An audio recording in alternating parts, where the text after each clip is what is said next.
तो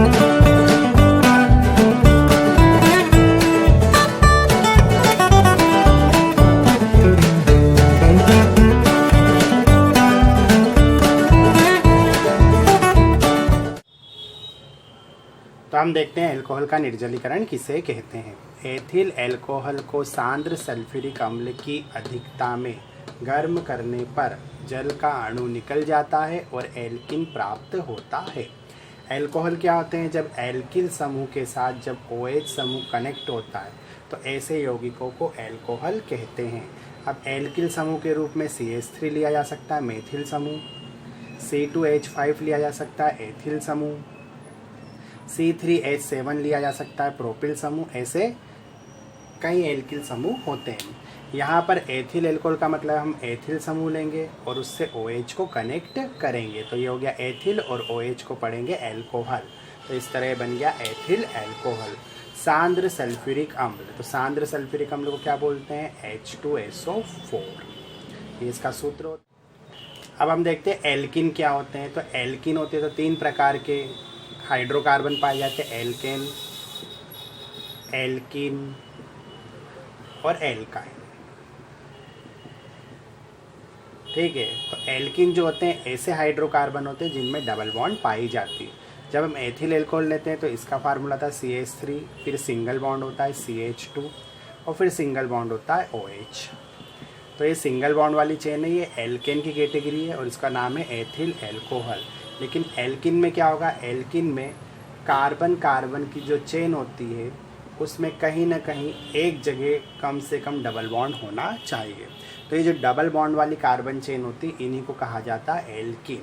तो जब हम एथिल अल्कोहल लेंगे तो उसमें सिंगल बॉन्ड होगा, लेकिन जब हम उसकी अभिक्रिया सांद्र सल्फ्यूरिक अम्ल से कराएंगे तो जल का अणु निकलने से वो किस में कन्वर्ट हो जाएगा?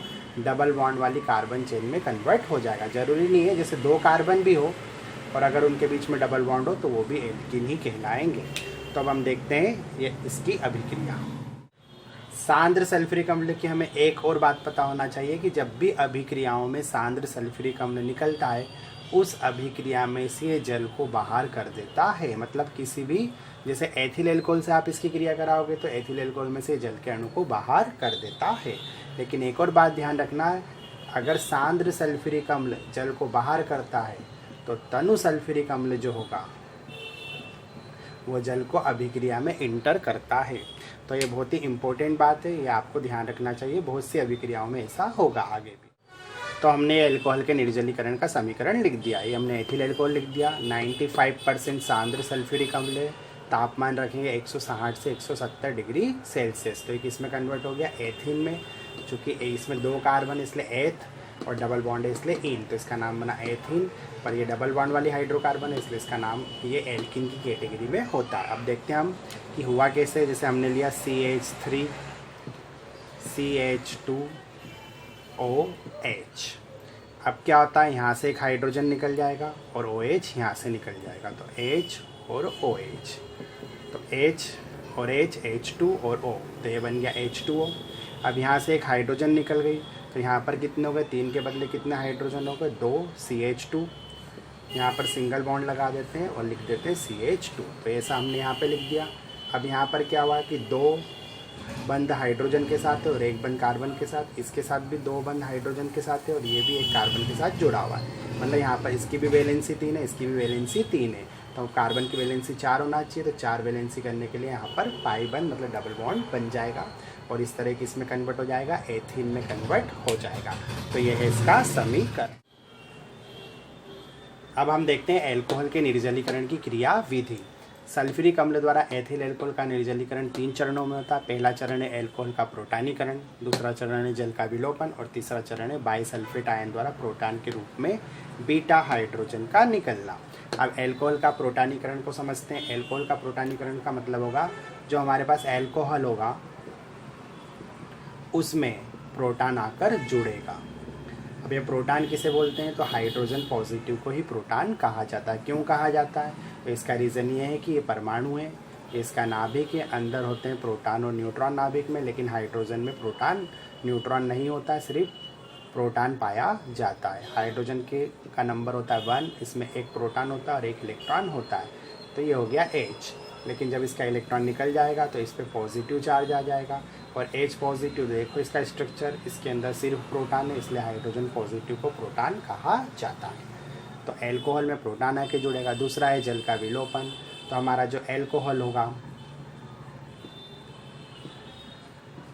ठीक है, अब प्रोटॉन जुड़ने के बाद उसका जो भी यौगिक बनेगा उसमें से जल का अणु बाहर हो जाएगा, मतलब हमारे मुख्य अभिकर्मक में से जल का अणु बाहर निकलेगा, इसीलिए इसको बोला गया है जल का विलोपन।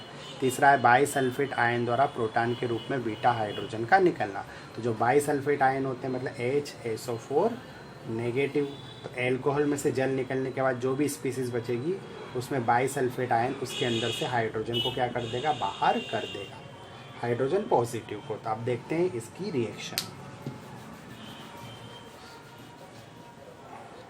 तो पहले हम एल्कोहल का प्रोटॉनीकरण करते, तो ये चरण चालू होगा सल्फ्यूरिक अम्ल से H2SO4, ये सल्फ्यूरिक अम्ल होगा और ये टूटेगा, तो ये रिवर्सिबल क्रिया होती, दोनों दिशाओं में हो सकती है। ये बनेगा H पॉजिटिव यहाँ से, और यहाँ से एक H कम हो गया तो कितने H बचे, एक H बचा, SO4 का SO4 लिख देंगे। अब HSO4 एक हाइड्रोजन निकलने से इस पे प्लस आया तो इस पे कौन सा चार्ज आएगा, माइनस, ये बन गया हमारा प्रोटॉन और ये बन गया बाइसल्फेट आयन।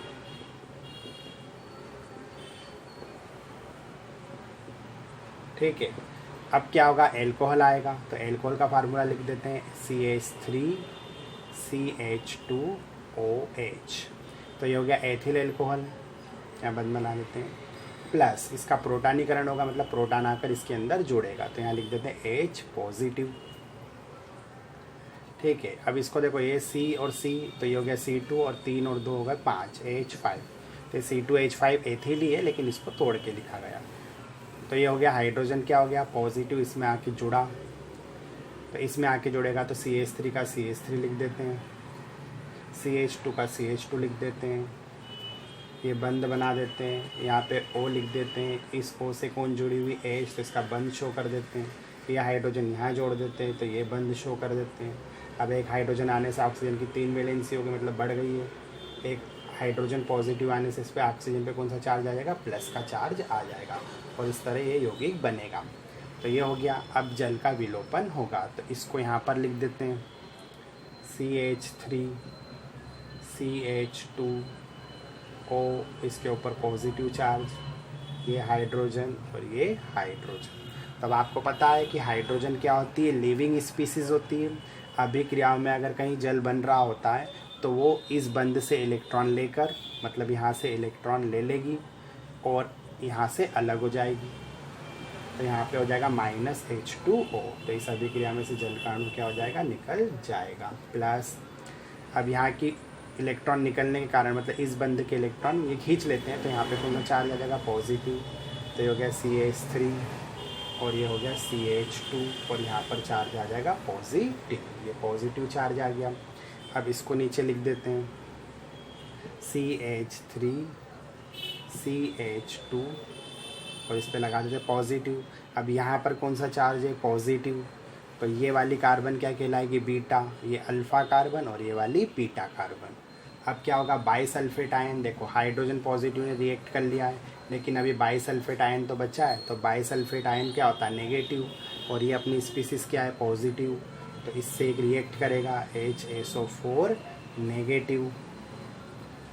अब ये इससे इलेक्ट्रॉन मांगेगा, मतलब सॉरी हाइड्रोजन मांगेगा कि मेरी हाइड्रोजन मुझे वापस दे दे भैया, यहाँ पे हाइड्रोजन दी थी इसने इसको, ये वापस अपनी उधारी मांग रहा है। तो क्या होगा कि बीटा हाइड्रोजन निकलना चाहिए, तो HSO4 यहाँ की बीटा हाइड्रोजन को खींचेगा। अब यहाँ से हाइड्रोजन ये लेगा और H2SO4 के रूप में बाहर हो जाएगा, प्लस यहाँ पे क्या बचा, CH2 सिंगल बॉन्ड CH2, 2 और 1 2 इसके साथ और 1 इस कार्बन के साथ, 3 वैलेंसी, इस कार्बन की देखें तो 1 वैलेंसी एरी और 2 एरी, मतलब इन दोनों की 3 वैलेंसी है, तो इनके बीच में क्या बन जाएगा, डबल बॉन्ड, और इस तरह एल्किन का निर्माण होगा।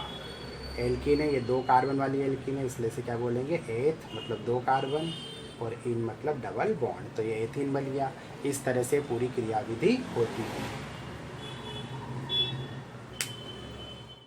अब हम इस पूरी क्रियाविधि को एक बार फिर से जल्दी जल्दी रिवीजन कर लेते हैं। H2SO4 था, H2SO4 ने क्या करा, दो भागों में टूट गया, H पॉजिटिव और यहाँ पे एक H बचा, तो HSO4 नेगेटिव, ये पॉजिटिव ये नेगेटिव, H पॉजिटिव को प्रोटॉन कहते हैं, प्रोटॉन जाकर एल्कोहल में कनेक्ट हो गया, एल्कोहल में कनेक्ट हुआ तो यहाँ पे O थी, यहाँ पे H थी, तो ये लिखा OH, ये H नीचे लग गई तो ये 2H हो गए, H2O।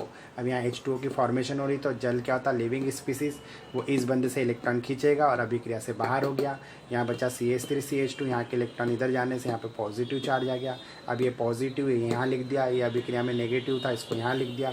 इसने क्या करा, अपनी हाइड्रोजन मांगी इससे, तो ये जो अल्फा कार्बन है और ये बीटा कार्बन है, तो बीटा कार्बन से इसने हाइड्रोजन ली, वापस क्या बना लिया, H2SO4, यहाँ के हाइड्रोजन जाने से यहाँ पे CH2 हो गया, यहाँ पे CH2 हो गया, तो ये CH2 इनके बीच में लग गया डबल बॉन्ड वैलेंसी कवर करने के लिए। अब हम इस अभिक्रिया में देखते हैं कि H2SO4 प्रारंभिक पद में लगा था लेकिन अंतिम पद में वापस बाहर निकल गया। तो ऐसी स्पीसीज जो अभिक्रिया में भाग लेती लेकिन अभिक्रिया के अंत में फिर से वापस बाहर निकल जाती उसी रूप में, तो उनको उत्प्रेरक कहते हैं। मतलब यहाँ पे H2SO4 ने किसका काम करा, उत्प्रेरक का कार्य किया। Okay, thank you very much. तो अब हम एल्कोहल के निर्जलीकरण से संबंधित ऑब्जेक्टिव देखते हैं। पहला ऑब्जेक्टिव है, एल्कोहल को सांद्र H2SO4 के साथ निर्जलीकरण होने के दौरान प्रारंभिक पद में होता है। तो हमने प्रारंभिक पद पढ़ा था कि वहाँ पर पहले पद में हुआ था प्रोटानीकरण, दूसरे पद में हुआ था जल का विलोपन और तीसरे पद में हुआ था बीटा हाइड्रोजन का विस्थापन। तो यहाँ पर सही उत्तर क्या आएगा, प्रोटानीकरण। किसका प्रोटानीकरण, एथिल एल्कोहल का प्रोटानीकरण। ठीक है, अगर सिर्फ प्रोटानीकरण आए तो भी सही है। कौन सा एल्कोहल निर्जलीकरण पर अधिकतम स्थायी कार्बोनियम आयन बनाएगा, तो हमेशा ऐसे ऑब्जेक्टिव रहेंगे और उसमें अलग अलग प्रकार के स्ट्रक्चर बनेंगे। ऐसे हिंदी में भी लिख सकते हैं, प्राथमिक एल्कोहल, द्वितीयक एल्कोहल, नाम भी लिख सकते हैं। अब यहाँ पे स्ट्रक्चर दिए तो हमें 3rd डिग्री एल्कोहल को ढूंढना है क्योंकि वही सबसे स्थायी कार्बोनियम आयन बनाता है और सबसे सरलता से भी निर्जलीकृत होता है। का सही उत्तर होगा 3rd डिग्री, क्योंकि ये 1st डिग्री है, इसमें OH यहाँ जुड़ा है तो ये कार्बन 2 कार्बन से जुड़ा है, इसका मतलब 2nd डिग्री है। इसमें OH इस कार्बन पे जुड़ा है, मतलब 1 2 3, इस कार्बन पे 3 कार्बन जुड़े, मतलब ये 3rd डिग्री, मतलब ये सबसे ज़्यादा स्थायी होगा। अगला है, एल्कोहल के निर्जलीकरण से प्राप्त होता है, तो एल्कोहल के निर्जलीकरण से प्राप्त होता है एल्कीन। अगर बोलते एथिल एल्कोहल के निर्जलीकरण से क्या प्राप्त होता तो फिर हम एथीन लिखते। निम्न पर विचार कीजिए, C2H5OH प्लस H2SO4 उत्पाद कौन सा किसी भी परिस्थिति में उत्पाद के रूप में प्राप्त नहीं होगा। मतलब अगर एथिल एल्कोहल की क्रिया सल्फ्यूरिक अम्ल से कराई जाए तो उत्पाद बनेगा। अब इन चारों में से ऐसा कौन सा उत्पाद है जो प्राप्त होगा ही नहीं, तो एथिलीन हमको पता है प्राप्त होती है, एसिटिलीन का भी देखते हैं। डाईएथिल ईथर, क्योंकि एथिल एल्कोहल की अभिक्रिया सल्फ्यूरिक अम्ल से कराते हैं तो डाईएथिल ईथर बनता है, प्रयोगशाला विधि है।